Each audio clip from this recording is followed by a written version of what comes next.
Welcome inside episode 587 of the Locked On Senators podcast. I'm Ross Levitan on the outskirts of enemy territory in Winnipeg, Manitoba, alongside Brandon Piller up in the Blue Mountains, and it is an enormous day for the Ottawa Senators organization. The NCC is meeting about the LeBreton Flats project, and there should be a concrete winner of the bid by midday.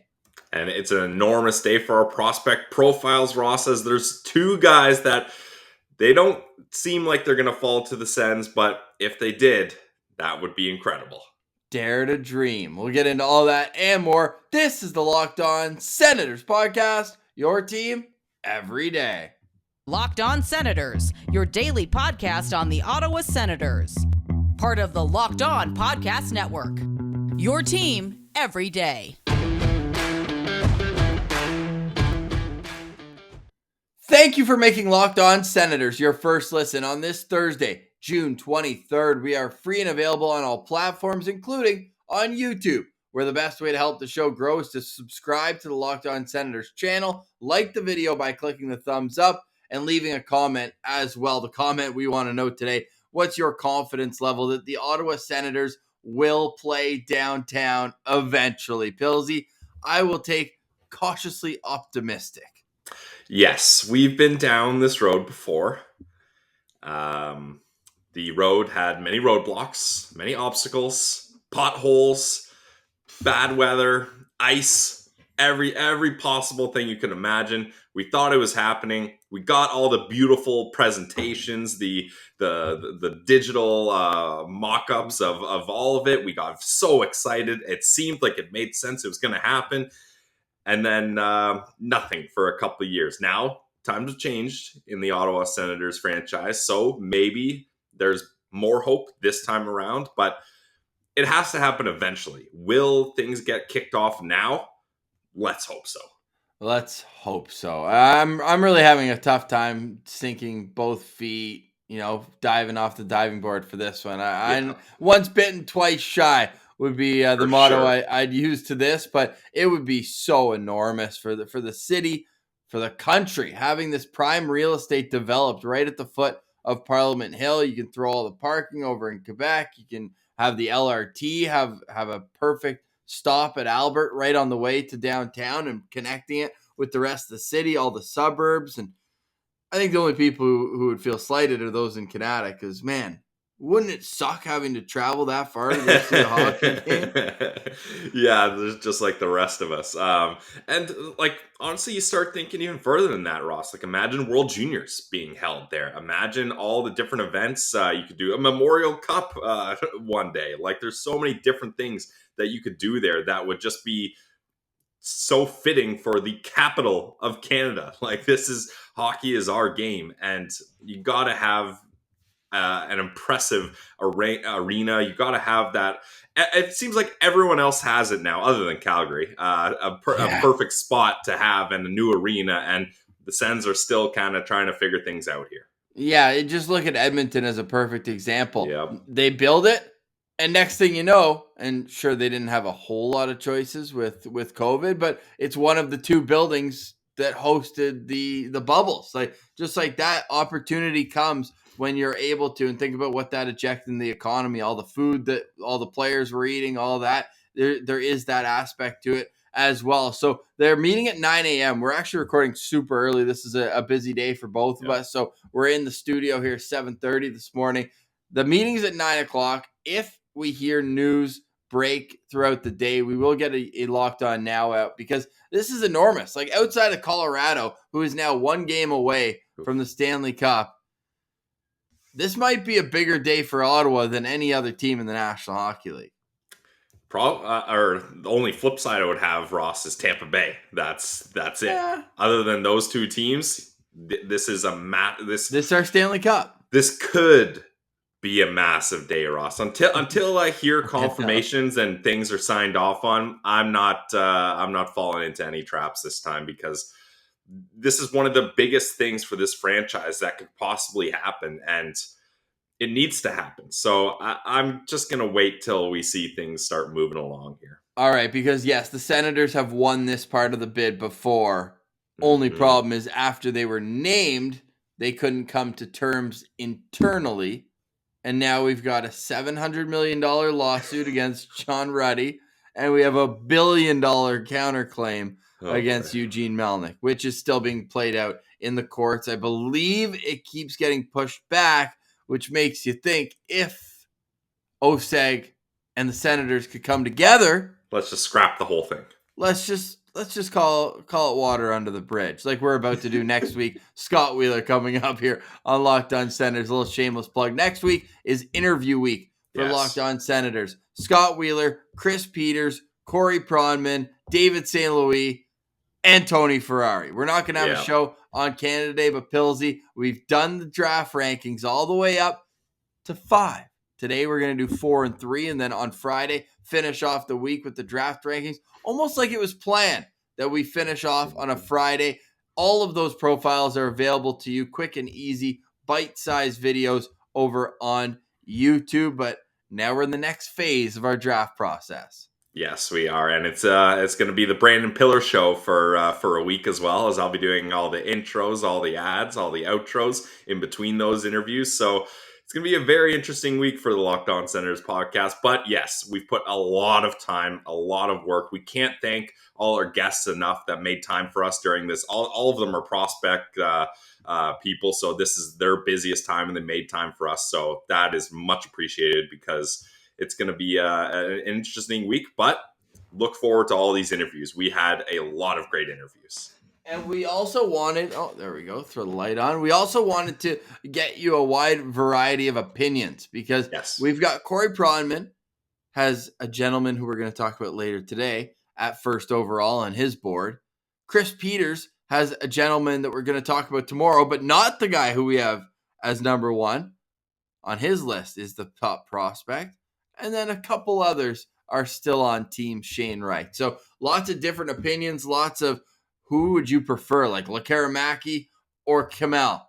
Would you prefer Jiricek or Nemec? Like these types of questions we're going to ask our prospect analysts. So stay tuned for all that coming up here on Locked On Senators. I know our boys over at Locked On Avalanche are having an absolute day today. I'm sure they're going to be fired up after that big overtime win by a future Ottawa Senator potentially, or whatever it is.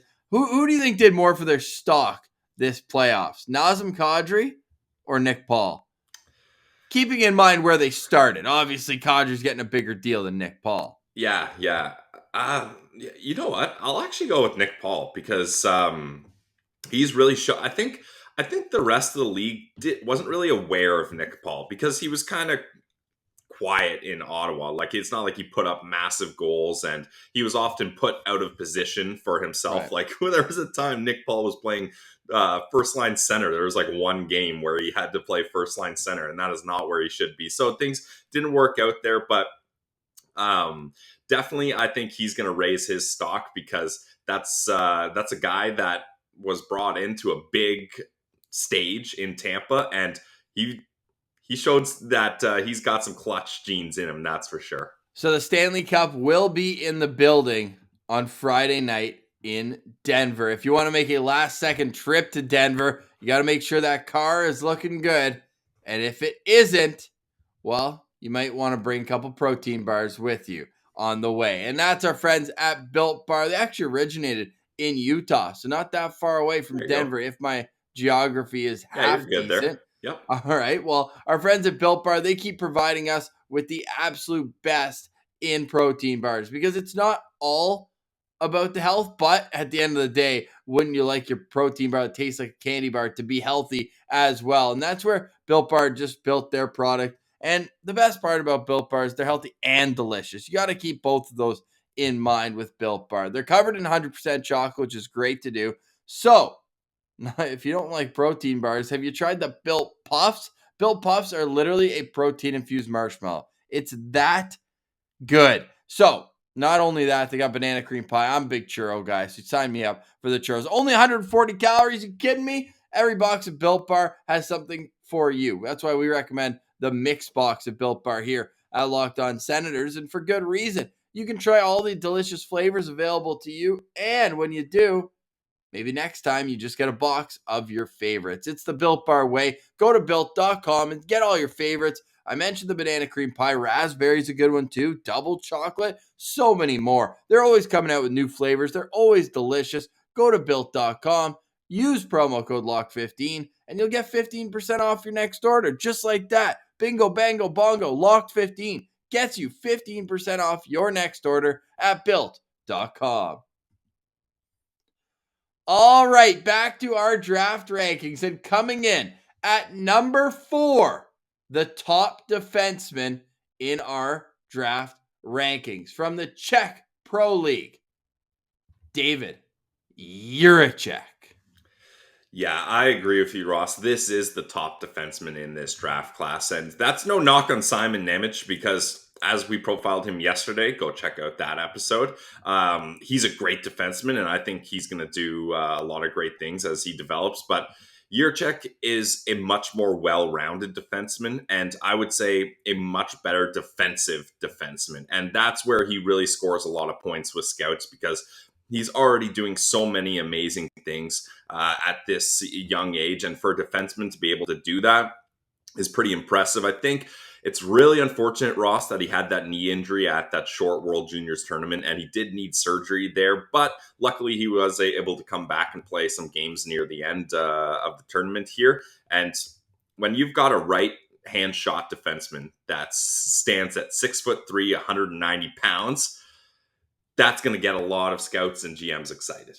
Yeah, it certainly will. If we pull up his statistical profile, he's big, 6'3", 190. Still some room to grow into that frame, but plays that premium position right shot. It's almost like the Drysdale versus Anderson debate, but here we have two right shot defensemen in the mix. You mentioned you got hurt at the World Juniors, missed the second half of the season, which is a bit of a bummer because you wonder how high this guy's stock could have gone had he been able to make a quicker recovery from what was just a devastating injury in a tournament that didn't even end up counting.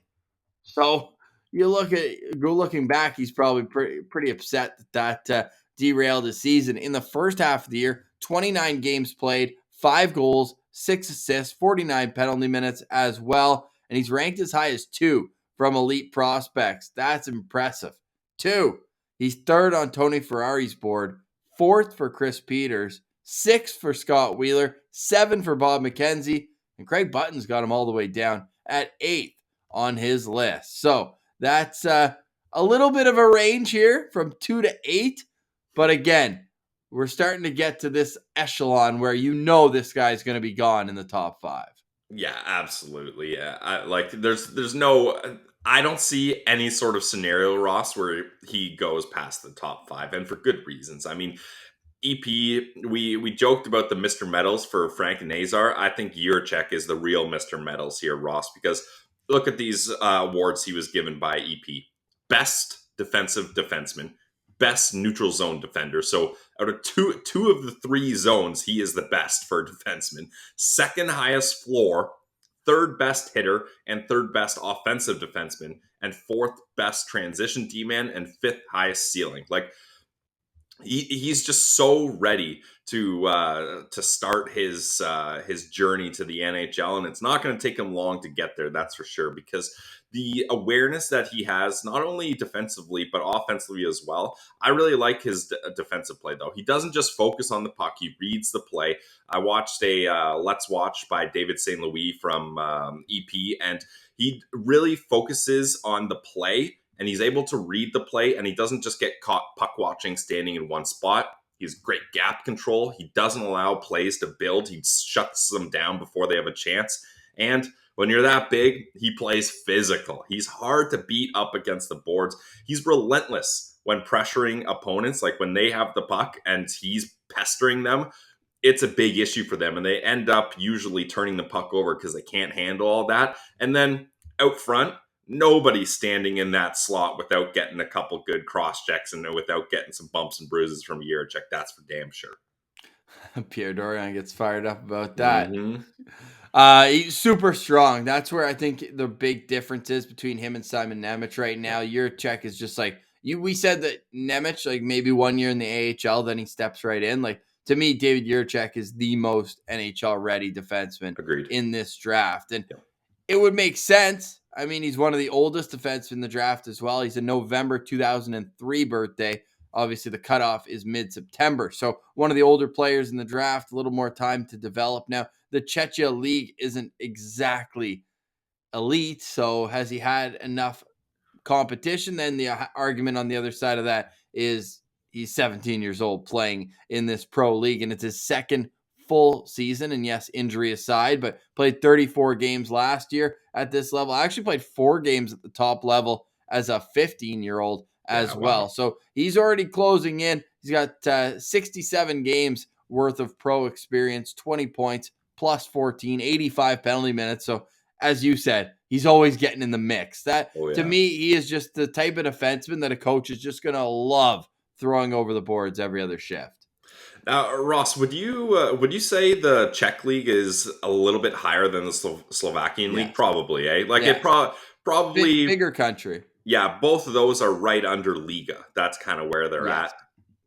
Yeah, so definitely it's good that he has pro experience. He's playing up against men, and he's able to. I just highlighted all of his defensive capabilities, but don't think that he can't turn it up on offense. Like I mentioned, EP rated him the 3rd best offensive defenseman, and he's able to anticipate plays on offense too. Like in that video I watched, the Let's Watch video, before the puck even gets to him, he knows where he wants to move it, and he's able to hit open teammates quickly because he's aggressive, eh? He's very aggressive, and you have to be sometimes because there's spots where if he had cradled that puck for a little bit and scanned the ice and then made a move, that open player is no longer open because guys are watching him scan the ice. He does a pre-scan, sees an open guy, I got the puck, boom, off his stick and on the tape of his teammate. So that's really impressive.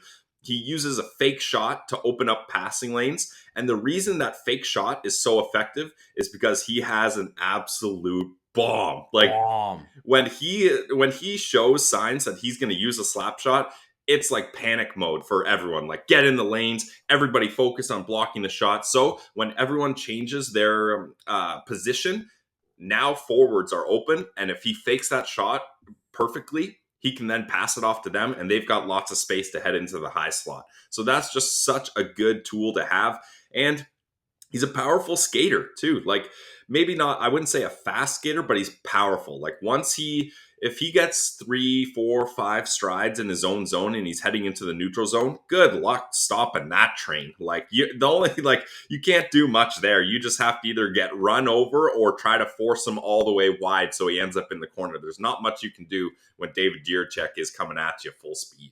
Yeah, no doubt. A little bit Mark Mathot like, when he got on his horse, he could fly, but the first step, it's not going to blow you away. No. Which isn't the end of the world, but I'd say when it comes to Jiricek's offensive ability, it's probably like we were talking about for some of the forwards, like maybe trying to force it a little bit too much, but he's not intimidated ever by the seemingly older competition all the time. Just reading through all the game logs, it's like, yeah, seems like he can fit, no problem. And it also seems like it's a market correction after Moritz Seider was ranked so low in the public sphere, and then ultimately was taken 6th overall. But that's the shades of here for the elite prospects team is Moritz Seider. You have that physicality package. Maybe defending, you want them to be a little smarter, but they have such raw skills. They're such athletes that they defend with their body with big hits on the blue line, and more in their zone, they're able to attack the forecheck. And now, does that leave them susceptible to a little chip over their stick? And next thing you know, they're out of position, maybe. And that's something that they're going to have to coach out. But I also think that you'd rather rein back a prototype defenseman like this rather than have to push him the other way. So I think this guy is a phenomenal hockey player. And whether it's the Kraken, we kind of think they're going to take one of the two defensemen, whether it's an Imminent or Jiricek there at 4. The Philadelphia Flyers are probably going to be salivating over who they get as the leftover of the two. Yeah, I think the Flyers are going to be the first team where they're going to have a decision to make, right? Like, I think everyone else, guys, unless there's a trade, we know the Devils are thinking about too. Unless there's a trade, that's definitely fair. But I think everyone else by now kind of has an idea of where they're going to go and who's going to be available. But the Flyers, that's where it gets interesting. I still think Simon Nemec is a better fit for Seattle just because they've already built their D-core very defensively heavy. Now, how effective was that defense? That's another discussion. But I think Nemec would kind of highlight what they're missing here. Although they are looking at Klingberg, there's rumors linking Klingberg and the Kraken, so that would take care of that. But definitely Jiricek, whoever has a chance to draft him, they would be pretty stoked about that. EP even mentioned in their notes, Ross, that there was some discussions and debates among them that maybe Jiricek should go first overall. Whoa! So, that is a spicy one right there. But man, if you have an opportunity to draft a guy who is shades of Moritz Seider, did he do anything of note recently? Oh yeah, Rookie of the Year. Yeah. Not a bad option to go with that as your first overall choice. I don't think you'd be too upset with that. So definitely there's some intrigue with Jiricek here. Ross, I really think he's got the building blocks to become a number 2 defenseman and maybe even a number 1. Like, that's how good he is here. I don't see any possibility for the Sens to draft him, though, which is very unfortunate. I think it's more likely Nemec could be available than Jiricek, but I've got him at 4.5 stars. Again, that half star taken off only because I don't see... I'm not optimistic enough to see him falling to the Sens. So that's the only knock on him, is that he's not going to be available for our team. I'll dare to dream, Pilsy. I'll say 5 stars for David Jiricek. I just think he brings every part of the game, how the Sens like to play in their own zone when they're at their best. I know that there's been some inefficiencies over the past few years in how they play in their own zone, but he's certainly like an aggressive player and right shot. He kind of fits what the Sens need in that sense on the back end, knowing how loaded they are on the left side. So I will dare to dream. I will say 5 stars with the caveat that he might not get out of the top 3, but certainly to me, he's a top 5 pick. And it's always worth noting that a defenseman has gone in the top 5 every draft since 2001. Let that sink in. I don't think that's about to change this year either, Ross. And imagine Jiricek beside either Sanderson or Thomas Chabot would finally be like, oh my God, finally I've got a guy here that can play with me. Whew. So it'd be pretty incredible, but I'm not as big of a dreamer as you, so probably not going to happen. All right, we'll get back to our list in just a moment, but first, Pilsy, I just have a correction to issue here, because the NCC meetings start at 9 a.m., but Sens Chirp, friend of the show, just put out that it will be at 11 a.m. Eastern. 11:15 is when the discussion about LeBreton. So I guess when the NCC meets, they have an agenda worth of things to take care of. You got to do chit-chat. You can't just go right into it, Ross. There's got to be some chit-chat. Oh, yeah. There's one tree at a place. They got to talk about that for a couple hours as well. But anyway, so that's neither here nor there. But again, if and when we get news on LeBreton, we will pass that along to you right here on Locked On Senders. But for now, let's get back to our draft rankings. All right, coming in at number 4. What a run on Czechoslovakians. If we're going to throw back before the separation of the countries, we had Nemec at 5, Jiricek at 4, and now we're going back to the top Slovakian of this draft, Juraj Slafkovsky, a big prototypical power forward. Yeah, he screams power forward, and this is someone that Corey Pronman, he had him as his first overall guy. So you can see the pedigree here, that just like it's hard to find a right-hand shot defenseman that is well-rounded, it's hard to find a power forward at this age that's well-rounded and has pro experience. And Juraj Slafkovsky, he has shown that he can play up against the big boys. Like he's punching above his weight class here, because where he really shined was internationally. I mean, talk about have an Olympics, Juraj Slafkovsky. 7 goals in 7 games, and he won the MVP of the tournament. And Slovakia, they won a bronze medal, and he was still the MVP. And congrats to Slovakia. That is their first ever medal in men's ice hockey in the Olympics. So in the Olympics, I was deal. going to say, they won a world championship or two back in the day. That's a big deal over there. Big deal. That's awesome. Yeah, 7 goals in 7 games. Now the haters will say, hey, mix in your teammates, 0 assists. But when you score, you score. Now, when I went through and watched all those goals, I was curious, like, is he creating offense? A few of them are just kind of drive to the middle, lots of room, walk down Main Street and rip one bar down. Looked like he was out on the rink at Manor Park Public School right there, looking like he was playing some pond hockey. But at the same time, he did it again at the World Championships, where it's like, oh, you thought that was a fluke? Yeah. Why don't I just go out there and produce as well at the top level against men once again at the World Championships? He had 9 points in 8 games, and guess what? 6 of them were assists there. So he's getting his teammates involved a little bit more. So 16 points in 15 games between the World Championships and the Olympics this year. Not too bad.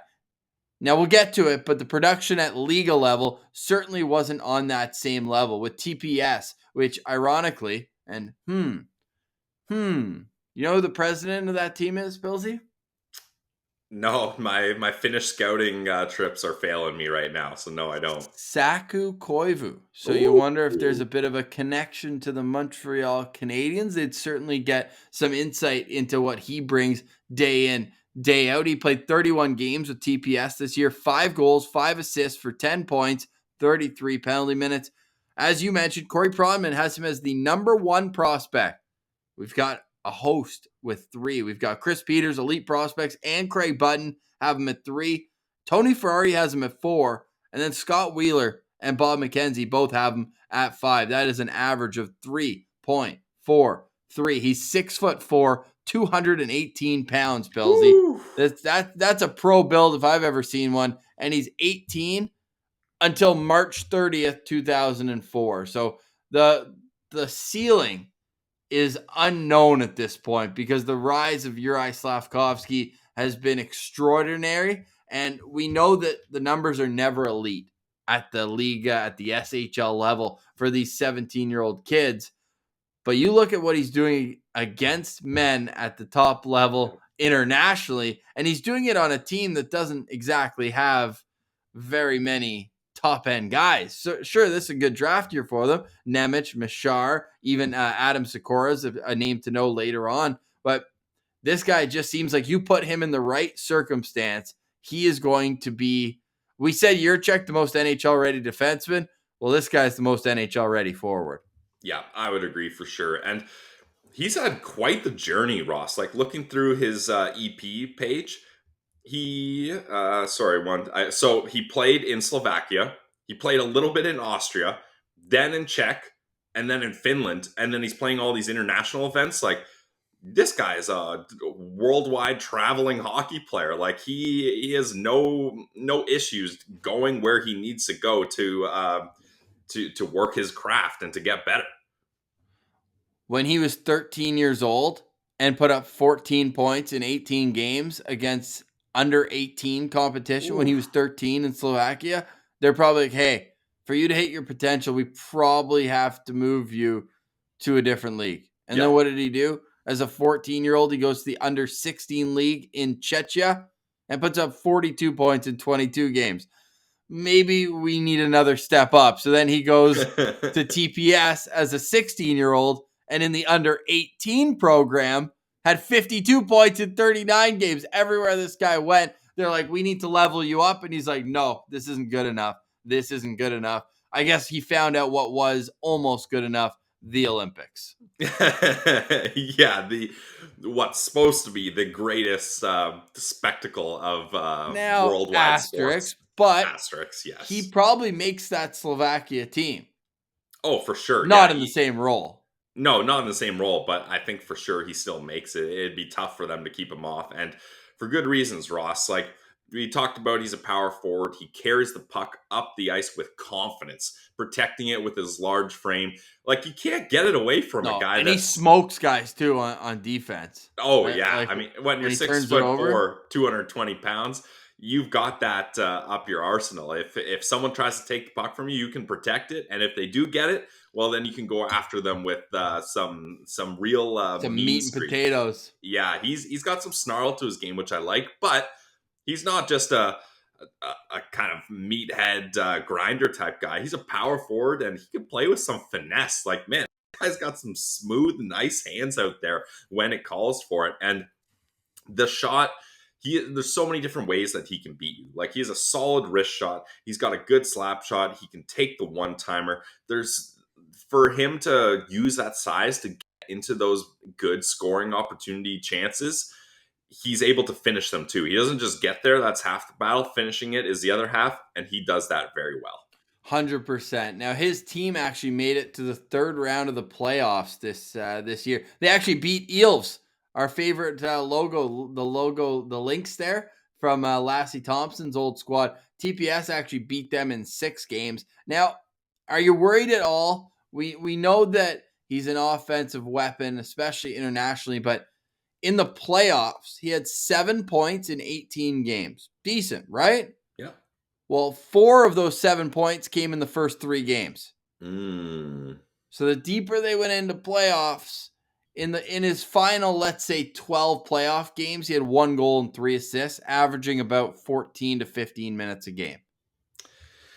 Yeah, I mean, that's definitely concerning. I'm looking at the game logs here, though, Ross, and those are all low-scoring games, though, eh? Yeah, Couple wow. 1-0s, 2-1s, 2-1s, 3-0. So interesting. That seems like it was a defense-first type of playoff stretch for his team. Yeah, in his last 8 playoff games, 1 goal, 1 assist. There are still some games like 6 shots on goal, 5 shots on goal, and he continued that on in the World Championships as well, but let's dissect it. 5-1 loss to Canada, no points, -2, does have 5 shots on goal. 4-2 loss to Finland, no points. 2-1 loss to Germany, that was still with Tim Stützle, no points. So he got 2 assists against France, 2 assists against Italy, 2 assists against Kazakhstan, and a goal against Switzerland. Yeah, he's tearing up the weaker competition there, that's for sure. I'm excited to see him. He's the type of guy you bring over to North America right away. I think you give him his 9 games. Can you handle the National Hockey League? If not, go down to the minors. It's time for his next level up. 100%. How perfect would New Jersey be, though, even just from having a countryman who's been around and seen it all up there? Tomas Tatar would be the perfect mentor for him in New Jersey, I think, to kind of get the wheels turning and help him adjust to life in North America. Yeah, it'd be perfect, Ross. In my mind, he's already a New Jersey Devil. Like when he kind of fits there, eh? He fits there perfectly. I don't know why they would go any other direction. I mean, I know you got to do best player available, and there's an argument to be made: Logan Cooley versus no spoilers. Slafkovsky. Yeah, sorry guys. Damn, I ruined that one. Or Shane Wright. So I'll throw a curveball in there. Who knows what happens? This draft could get crazy. But what they need is dynamic wingers. And you saw them target that with, they got Holtz, right? That was, so you saw them target that last draft. Now, if you can get Holtz and Slafkovsky as the wingmen for Hughes and Heischer. Whew. And then you got Dougie Hamilton on the back end there. Yeah. I mean, they drafted Dawson Mercer as well. Yep, Dawson Mercer. He's a player for sure. Yeah. So it just makes a lot of sense for him to go there. And I think they're at a point now where, sure, they're still rebuilding, but they got to give their fans something to chew on here. And they got to give Jack Hughes a reason to be like, yeah, I'm stoked I just signed a long-term deal here. So I think they need to inject some power into their lineup. And oh man, would Slafkovsky do that? And Ross, before we move on, though, I want to mention the awards that EP gave to him. So, please. Second best power forward. I'm interested to know who their first one would be. I'll look it up right now. Okay, I didn't reference that. I would assume he was going to be the first. So that's a big deal for someone to beat him there. Say because he's not first in anything. No, he's not first in anything. You say which one, and I'll tell you where he is or who's ahead of him. Okay, are you ready? Are you at the right spot, or do I need to tap dance a little more here? No, I'm good. All right, good. So power forward, he's second. Okay, so I'm searching through. EP does a lot of these things. So best power forward, Juraj Slafkovsky is number 1. What? Where do they have him somewhere? Yeah, I'm looking at it right now. Oh, well, then they mixed it up on his profile, because on his profile it says second best power forward. That's funny. So That who's is second funny. then? Cutter Gauthier. Okay, You that's know who's that third? was going to be my guess. Marco Kasper. Ooh. Then Nathan Gaucher, and then Rutger McGroarty. I was going to say, where's Rutger at here? He deserves some shine here. Okay. All right, let's try this again. So third highest ceiling. Well, I know Frank Nazar is top. Yes, highest ceiling. Frank Nazar is number 1. Shane Wright is number 2. And Juraj Slafkovsky is number 3. Third highest floor. Shane Wright, I know, is highest floor. Yes, Shane Wright highest floor, and David Jiricek is yep. the second highest floor. Okay, third best problem solving skills, so that's pretty impressive. Shane Wright number 1, Frank Nazar number 2. And then fifth hardest hitter. Ooh, this is one that I'm interested to see as well. Jiricek's got to be in there. Yeah. Oh, Jiricek maybe. No, not Cutter Gauthier. Oh, okay. Number 1 is Joshua Davies. We didn't even cover him. He was almost unanimous here. Wow. There's a name to circle, Sens fan. Right. Leanne Bichsel, number 2. David Jiricek, number 3. And Marco Kasper, number 4. Ooh, Kasper, his name's popping up a lot here. So that was a long way of us just showing all the different skills that he has and how highly touted he is in this draft. A lot of scouts feel like he's pro ready. Like, you got the size, you got the experience. It's so hard for defenders to contain him. It's so hard for opponents that are attacking to not be under pressure when he's putting pressure on the forecheck. There's a lot to like about him. For a couple knocks, just to balance it out, EP mentions that his foot speed needs work. Yeah, shocker, 6'4", 200 pounds. He's not the fastest guy. Figured that one out. So he's never going to use his burst of speed to get past opponents. That's fine. And he has some work to do with decision making, which I think kind of makes sense because, like we mentioned, he's always punching above his weight class as far as age and experience goes. So he hasn't had the time to be able to fine-tune his decision-making like all the opponents and teammates he's playing with have. So that's something that it's literally just going to come with time, and I'm not too worried about that. And those are the only knocks I could really find, Ross. No, 100%. I agree with you. And Valerie Nichushkin is their shades of. Now, for me, I'm a little higher on him. I go with Mikko Rantanen. I see a lot of the similarities there. Maybe needs to improve his playmaking ability. We know Rantanen can dish it out pretty well, but Nichushkin's interesting because obviously it took him a while. He was a top 10 pick, but it took him probably 5, 6, 7 years to get going. But now, like, if you're talking about the Nichushkin now, that's a hell of a player you're getting in Juraj Slafkovsky. I'd love to, if the Sens are extremely interested, if they want to trade up because they want to add a forward. I mean, this is probably the most pro-ready guy. Yep. Don't put too much pressure on him to be in this year, but by next year, you're looking at a guy who's playing in your top 9. And he's a left shot, and we know the Sens are more loaded on that, even up front.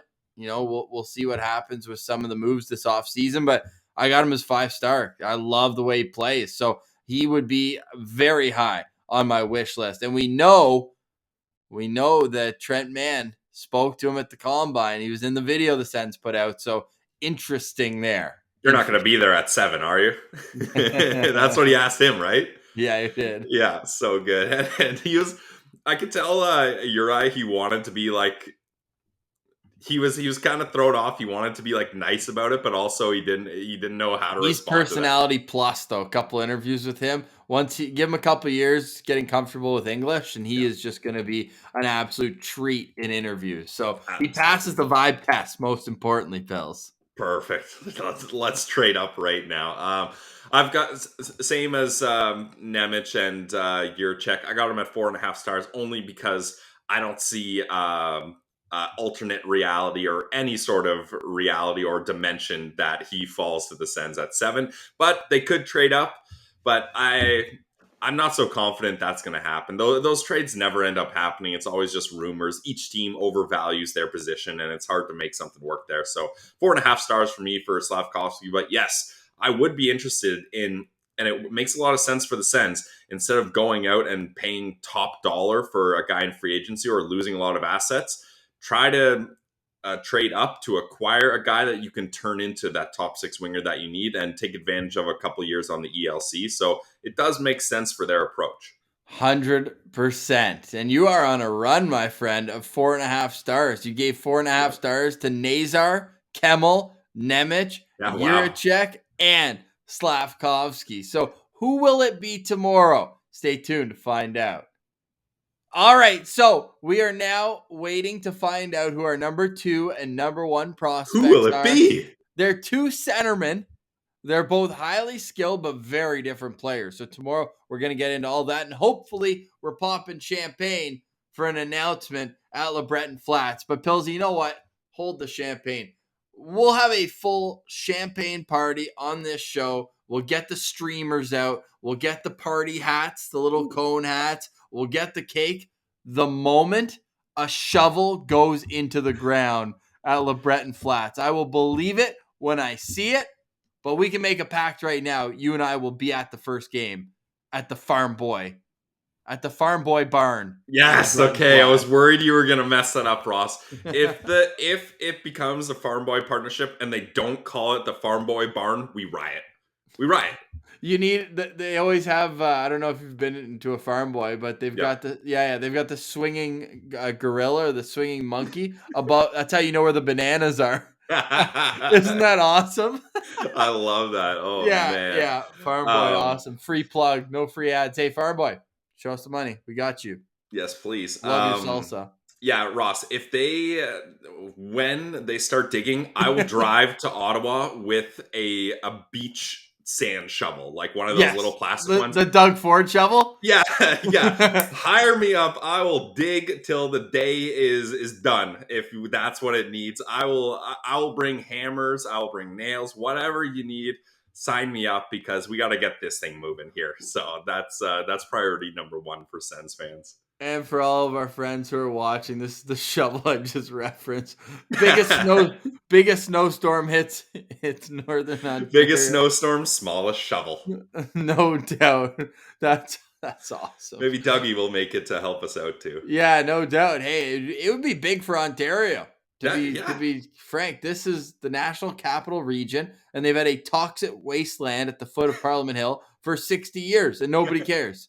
It would connect Preston and Little Italy with downtown. It would connect the Portage Bridge there. It would just be the Portage Bridge. See, I got to get it's just like Dalhousie in downtown Ottawa, and then it's Dalhousie University in Halifax. Oh, boy.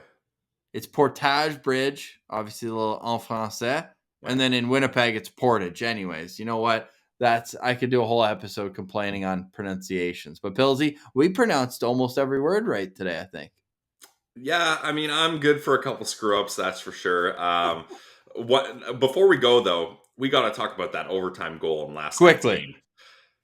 I was watching, and my stream lagged as Kadri shot the puck, and then it quickly came back, and I just thought, okay, that was a save. It's a face-off. We're going to move things along here. And then Bowen Byram is losing his mind out there, being like, it's a goal. And everyone else is like, what? Where is it? And the refs are literally looking at the puck. They're staring at the net, trying to find it. And then the one ref's like, oh, it's right there. It's in the net. And then it just all chaos goes through. John Cooper, he's probably a little sour. He thinks there was too many men on the ice there. That goal shouldn't have counted. But I mean, come on. Like if we're looking into goals and it's guys changing that it don't affect the play at all, then what are we doing here? So I'm glad they didn't call it back or have a penalty there because that would have ruined that. And now, Ross, my 5 Tampa Bay futures are not looking so great as being the Colorado Avalanche 3 times in a row. That's going to be hard. Well, just empty your account on Colorado. At least you'll get a little something back. Yeah, but now Colorado's odds are... Right, but you'll get something, and it's either that or you No, win I'm not Tampa. doing it. I'm still with Tampa. I haven't given up. Are you? I'm still with Tampa. Yeah, I might even toss a little extra shekels in for a 6th future here. Let's go. Stop. They say lightning never strikes twice, but you're about to strike 6 times in the same spot. The Stanley Cup will be in the building on Saturday night. Wow. On Friday night. So tomorrow we'll have a proper preview of that. Nick Paul, what a run, man. Would hate to see it end like this. But Colorado, got to give him credit. And Nazem Kadri making that comeback in his first game back after missing 4. because of that greasy hit from Evander Kane. All right, Pillsy, great show today. We're on to the top of our draft rankings, and hopefully we've got a great announcement to talk about regarding LeBreton Flats. But for today, we say goodbye. For Brandon Piller, I'm Ross Levitan. This has been the Locked On Senators podcast, your team every day.